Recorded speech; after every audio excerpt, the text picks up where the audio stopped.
Hi guys, welcome back to my YouTube channel. I am Afni, I'm 18 and I live in New York.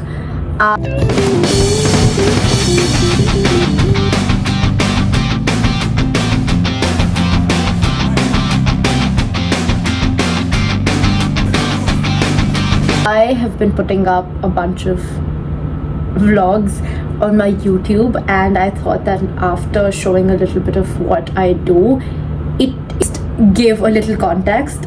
So I am a freshman at NYU Stern. I am about to complete my freshman year, and I got in regular decision in 2023. I was in the regular cycle. I did not have any SAT or ACT scores. I did not even have IELTS and stuff like that. I did not have any sports on my application, sports, no Olympiads, and I did not do IB. And until my 10th grade, I was also in CBSE. So I thought it was an interesting way to show that even without being in the conventional pool of applicants, you can still get in if it's meant for you. And I have not decided my major, but like everyone at Stern does BS in business or BTE or BTE, but most of us do Bachelor's of Science in Business. So that's what my major is, and my concentration is probably marketing with sustainable entrepreneurship, but I also want to explore the luxury management side. For brief context, I actually do not want to work a 9 to 5 or get into the conventional cycle, so I'm not that stressed about stuff like major and stuff like internships and stuff like that. But I'm just gonna see how that plays out, and later in the video I'm gonna tell more. My stats first. I don't have SAT, ACT, Olympiads, or any other external exams to tell you, but I only have the exams that I gave in my 9th, 10th, 11th and 12th grade in my high school. In my 9th grade, I got 98%, and in terms of the letter grades, they were all A stars. In my 10th grade, I got 96%, and again, the letter grades, they were all A1s, which is what CBSE gives you. So I would say pretty like above 95 always, and any other internal exams which were submitted were also like 95, 96, 97, 98. In my 11th, I had all A's. There was one bad grade, but thankfully, there was math, but thankfully it did not reflect on my transcript, like the official transcript which was sent by Cambridge. And later I attempted that same subject that winter term, and then when I applied regular decision, I also had all A's. I did psychology, English, math and business in my 11th grade. I would say academically, I had no negatives. What I've heard is either you can show like an upward trend in your academics, like probably 9th you did not have all 95, 96. You did not have like great scores, you had like occasional B's or whatever, but then over time in your 10th, 11th, 12th, you show like an upward trend, or you have like good scores all across high school. Have external scores to prove. Don't worry a bunch, but in case you have some dips in your high school grades, you can always use other external standardized testing scores to compensate for that. Extracurricular for NYU was project and developer, business prototype, ClenB at School Lab, research presented at Indian Institute of Technology. This is the project that I was talking about earlier. It is a sustainable boat prototype. I actually was just like a team member for my school for this project, but then I talked to the professor independently, and I did independent research on it, and I presented it at a bunch of conferences, and also the work that we did as a team was great, because this is the same prototype that was awarded by the University of Sydney, and we made a video explanation for it, and we also had a research paper for it, which I later worked on a lot, and I pitched it as a business model. So it was basically like a science project which I converted into a business model and pitched it to. So it was India's second best sustainable project by the University of Sydney. Did biochem research, modeled a zero carbon footprint boat to clean a lake, presented at 10 plus national firms and conferences. I thought this was the most impactful because it had everything that I cared about, which is sustainability, business and policy, and it was also on an international level, and it also showed a lot of teamwork, and it also showed that I can go beyond my academic constraints to create something that I love. So I thought just a problem which is very local is always very appealing, because then the college can look into your profile and be like, oh, they are capable of helping communities with business. And I think, what more could Stern ask for? And so it's interesting, if you're like a business major, I would suggest pick up a niche problem in your community. And second, I had Sahanubhuti. A lot of other colleges, this was my first extracurricular, but here it was placed second. Designed therapy to improve patient survival rates, 600 patients, 4 countries, 800 research-based packages, recognized by the President of India's office. This was a non-profit that I started in my 10th grade. It started off with just being about mental health awareness and just actually community upliftment. But then when I actually went in, I was able to make a niche for myself, which was color theory. We tried to convert CBT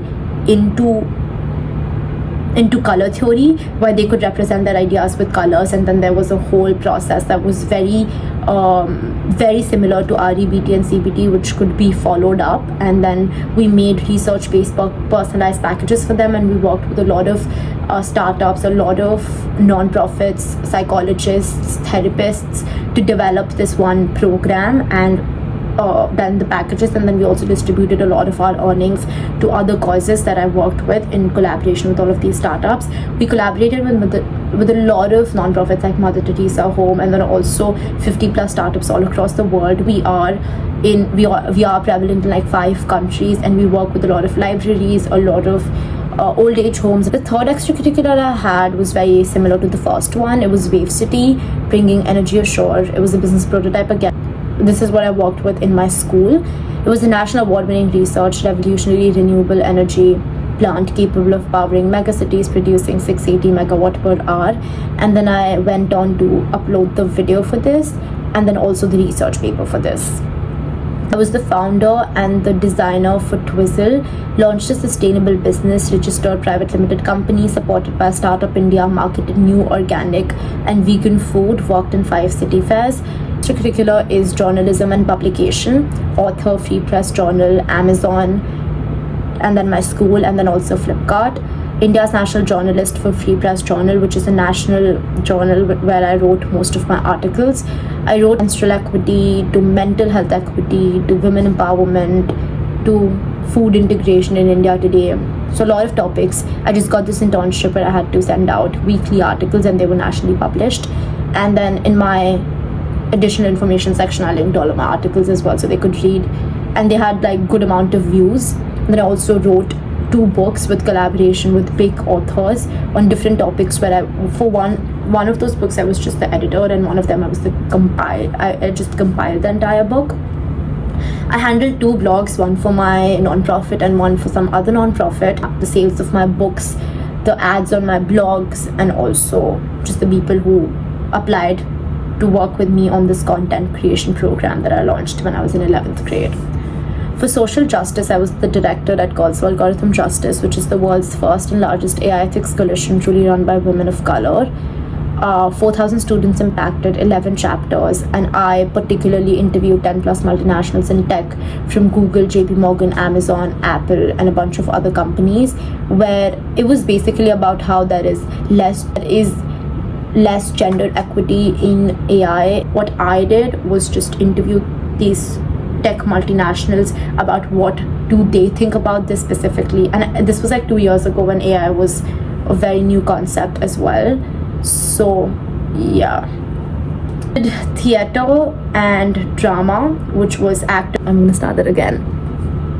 Received distinction from 2 of the most reputed acting courses from Trinity College of London. Speaks, theater, just being in front of the camera is something which I've been interested in since I was in 4th grade. My last extracurricular was the business research that I did, again to tie up to the theme of Sahanubhuti, which is color theory with business. I did a research with my psychology professor and a bunch of students at Lancaster University. The research was basically, for example, if you have a perfume bottle which is transparent versus you have a perfume bottle which is colored. In our case, it was a purple bottle, and the scent was same. We did experiment on about 100 people, collected data, ran some Z tests, did like an actual study, like an actual experiment, and did an actual research paper about like how the perception of smell changes with packaging and marketing of the product with different colors. So it was about like how different colors, like what impact does different color leave. I am not able to speak. This has given me so much PTSD. I cried my eyes out. I don't even know how many hours and months of work I have given to my college applications. Right now, all of this, I don't remember. I probably remember it all too well, but like, yeah, whatever. Like, I was just the most stressed person ever. Like, I've never cried more in my life, the amount I've cried for college applications, because it was so stressful. It was so competitive. It was just not normal. So I understand if someone else is going through it. There should be a story. They only look at your application for, I don't even know how many minutes, but I'm sure like 5 to 7 minutes. You cannot give 10 absolutely great but distributed ideas which do not. It's like pitching yourself as a brand. If there is a brand identity, if there's like 1 or 2 lines that they get out from you, they will remember you, and that's exactly what you want to do. I tried that with sustainability, policy, business, and colors. I used colors and sustainability as a way to like have an impression on them, and then like support those ideas with like different extracurriculars. I think it's called a spike, but you can call it a theme. You can call it the 3-4 pillars that you stick to build your niche. Your extracurriculars, your essays, your recommendations, your stats, to just reiterate the same message so that you can be remembered in the eyes of the admissions officer. And this should be something interesting. I've read people talk about one item like butter and then make their entire story around it in different themes, and how I don't really remember, but I think it was about like community service using some butter when they helped farmers, and they also used it in art and baking, and then they also had like a whole research paper about like different cultures, different butters, story around it. But those should be things that you really care about, and it's all not manipulation. Like, I'm sorry if that is coming out like that way. If it's meant for you, it will be. On other, I think Ivies and NYU that year, they also had the results out the same day, but they also had their applications due the same time. So I was focusing on like, I don't even know, million different schools at that point, and I was like, this application done, and I'm literally crying, and it was New Year's, and all of my friends were out there, and I just couldn't. I was just physically so done at that point, because I had emailed so many professors, and I've emailed so many students, and I've texted everyone on LinkedIn, and I've like worked on so many projects, and I've just been working in my school for so long, and I just had my school counselor on call all the time, and it was so stressful. Like, I would just had my whiteboard filled with things to do, and I was also going through SATs at that time, and I was also going through my 11th re-exam that I talked about, and I was also going through my 12th exams, and then also UC applications, and then also early decision, and then also a bunch of other stuff. And I thought everything was just crazy, and I swear it is. I would just say start as early as you can. I did not. But yeah, I submitted the application 5 minutes before it was due, and I thought I'm never gonna get in, and then I really never thought about it after actually, that's a lie. I was constantly manifesting. If it's meant for you, it will always be. I've always felt a magnetic push to New York, which I still have not discovered why, but I probably will in a few years. But we're all gonna see whatever happens. Back with your applications. If you have any questions, then you can always put them on. You can always text me on LinkedIn about it, and I can help you with your application. You can text me on Instagram, and I will see you in my next video. I hope this tells you a little bit more about me. Every other week I'm going to do a little sit down video telling you about me, and not just posting random vlogs. But next week's going to be a vlog, and I love you guys so much. Thank you for subscribing. Subscribe, like, share, comment, and all that jazz, and I will see you in my next video, because now, even though I'm not a professional YouTuber, I'm gonna act like I am. Like, that is what the 2025 goal is. I can. Goodbye.